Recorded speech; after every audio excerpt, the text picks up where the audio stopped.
안녕하세요. 가사조사관 전국환입니다.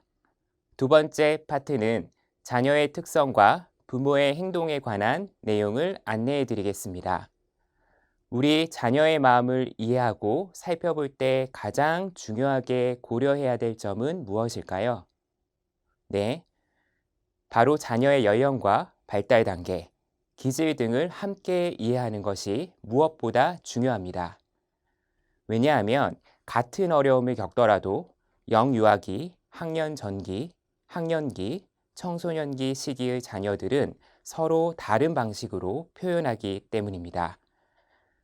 이번 파트에서는 자녀의 연령별 행동 특성을 이해하고 그 시기에 필요한 부모의 돌봄, 구체적으로는 자녀의 적응을 돕기 위한 부모의 바람직한 행동에 대해 함께 알아보도록 하겠습니다. 영유아기의 자녀는 양육자와의 애착을 형성하는 시기입니다. 따라서 양육자의 양육 방식이나 양육 환경의 변화에 매우 민감하게 반응합니다. 별거나 이혼을 하게 되면 조부모에게 양육 도움을 받는 경우도 있는데요. 평소 조부모와의 관계가 좋았다 할지라도 이 역시 자녀에게는 큰 환경의 변화에 해당됩니다. 이 시기의 자녀는 언어로 자기의 감정을 표현하기 어렵기 때문에 자기의 힘든 마음을 울음으로 표현하고 양육자와 떨어지기 힘들어하는 분리불안 반응을 보이기도 합니다. 또한 식습관이나 배변 훈련이 흐트러지는 퇴행 행동으로 자기의 불안한 상태를 표현할 수도 있고 심한 경우에는 발달이 지연되는 모습을 보이기도 합니다. 영유아기는 양육자와 안정적인 애착 관계를 형성하는 것이 무엇보다 중요한데요. 따라서 영유아기에 자녀를 두신 부모님께서는 자녀의 욕구를 민감하게 파악하고 일관성 있게 반응할 필요가 있습니다.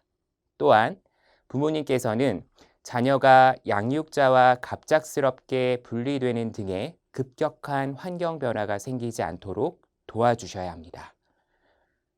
그리고 자녀와 눈 맞춤을 한 번이라도 더 하고 스킨십도 더 자주 해주면서 사랑을 표현해 주시는 것이 중요하겠죠?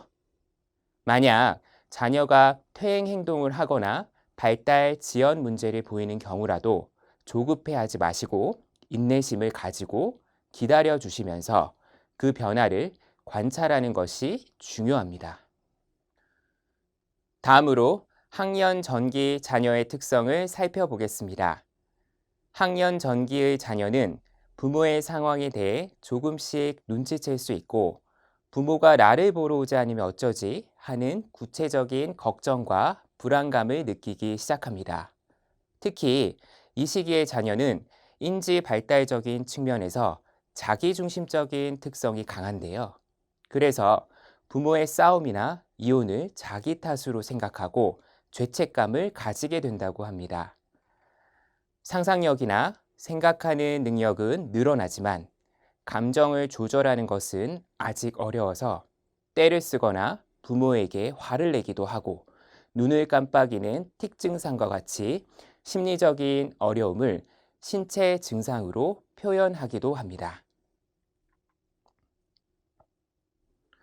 학년 전기의 자녀를 두신 부모님은 자녀가 화를 내거나 때를 쓰는 부정적인 행동을 할 때 이를 꾸짖기보다는 바람직한 대처 행동으로 알려주셔야 합니다. 자녀가 틱 증상과 같이 신체 증상을 보일 때 조급한 마음을 교정하려고 하시기보다는 자녀의 상태를 관찰하시면서 자녀가 어떤 마음인지 하고 싶은 말이 무엇일지를 살펴보는 것이 중요합니다. 또한 이 시기는 활동성과 호기심이 왕성할 때이므로 부모가 다양한 활동을 함께 하는 것이 자녀의 불안한 심리를 안정시키는 데 도움이 됩니다.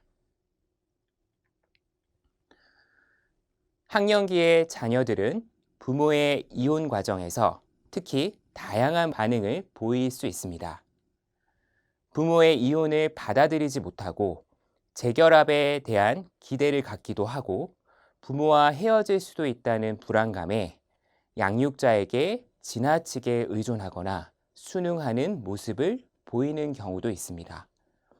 또는 한쪽 부모의 편에 서서 상대 부모를 비난하는 행동을 보이기도 합니다. 이 시기의 자녀는 가정뿐만 아니라 학교와 친구로 생활 영역이 넓어지게 되는데요. 가정에서 느끼는 불편함과 어려움을 부모에게 표현하지 못함으로써 학교에서 문제 행동으로 나타날 수도 있습니다. 따라서 부모님께서는 자녀의 학교, 친구 관계도 세심하게 살펴봐 주셔야 합니다. 학령기 자녀를 두신 부모님께서는 자녀가 한쪽 부모의 편을 들고 싶은 충성 갈등을 느끼지 않도록 자녀 앞에서 상대 부모에 대한 험담을 하거나 비난하지 않도록 주의하셔야 합니다. 또한 자녀의 불안을 낮추기 위해 자녀가 부모의 재결합과 같은 막연한 기대감을 가지지 않도록 자녀에게 객관적인 상황을 설명해 주는 것이 좋습니다. 그리고 자녀의 학교 행사 참여와 같이 부모 역할을 계속 해주셔야 합니다. 마지막으로 자녀가 부모의 이혼 과정에서 느끼는 여러 감정들을 자연스럽게 표현할 수 있도록 도와줄 필요가 있습니다. 청소년기의 자녀는 가족과 별개로 자신의 삶을 살아가고자 하는 독립의 욕구가 강해지는 시기입니다. 부모의 이혼 사실 자체에도 스트레스를 느끼지만 그로 인해 이사와 전학을 가게 되는 등 자신의 일상이 변하는 것에 대해서도 분노하는 경우가 많습니다. 이 시기의 자녀들은 무단결석, 가출, 반항 등의 행동 문제와 무기력감, 우울감 등의 정서 문제를 보이기도 합니다.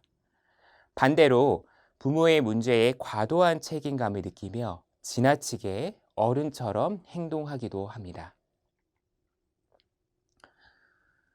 청소년기에 자녀를 두신 부모님은 자녀가 비행 문제를 보이지 않는지 혹은 집중력이 떨어지고 피로감을 호소하지 않는지 학교 생활을 잘 적응하고 있는지를 살펴볼 필요가 있습니다. 또한 자녀가 보이는 부정적인 감정이나 문제 행동에 대해 지적하거나 훈계하려고 하기보다는 자녀의 목소리에 귀를 기울이고 공감해 주는 것이 우선되어야 합니다. 자녀가 정말 이해받고 싶은 것은 표면적인 불만보다도 내면의 감정이기 때문입니다. 더불어 자녀를 잘 훈육하기 위해서는 이혼한 이후에도 부모가 자녀를 위해 계속 협력하고 상의할 필요가 있습니다. 마지막으로 부모가 자녀에게 심리적으로 의존하며 위안을 얻으려고 하는 행동은 자녀에게도 과도한 책임감을 느끼게 할 수 있으므로 주의하셔야 합니다. 부모가 이혼을 하게 되면 자녀는 부모뿐만 아니라 친숙했던 집, 가족의 일상이 바뀌게 되는 큰 변화를 겪게 됩니다. 삶이 바뀌는 이러한 변화는 자녀에게 깊은 상실감을 줄 수 있습니다.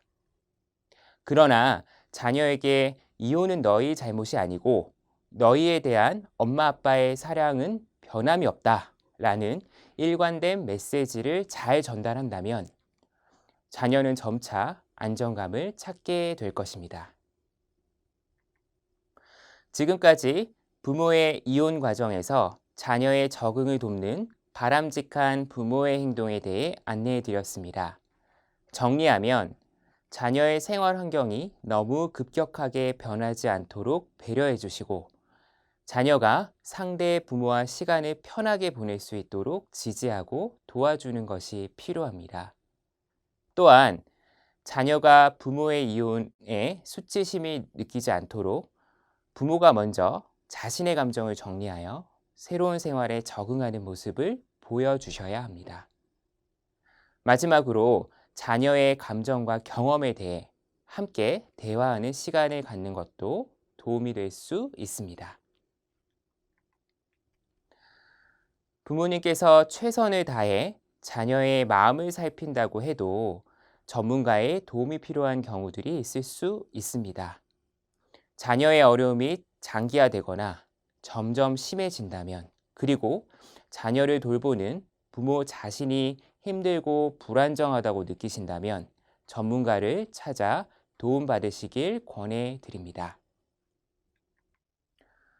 마지막으로 도움받으실 수 있는 전문기관들을 소개해드리겠습니다. 먼저 자녀의 경우에는 학교나 교육청 내에서 운영하는 위클래스, 위센터 등에서 상담을 받으실 수 있습니다. 그러나 교내 상담이 부담스럽다면 시군구 단위로 운영하는 청소년 상담복지센터, 정신건강복지센터 등과 같은 외부 기관에서도 상담을 받으실 수 있습니다. 부모님의 경우에는 정신건강복지센터나 건강가정지원센터를 이용하실 수 있습니다. 지금까지 이혼 과정에서의 자녀의 특성과 부모의 바람직한 행동에 대해 살펴보았습니다. 마지막으로 자녀의 복지를 위한 협의 사항에 대한 안내를 해드리겠습니다.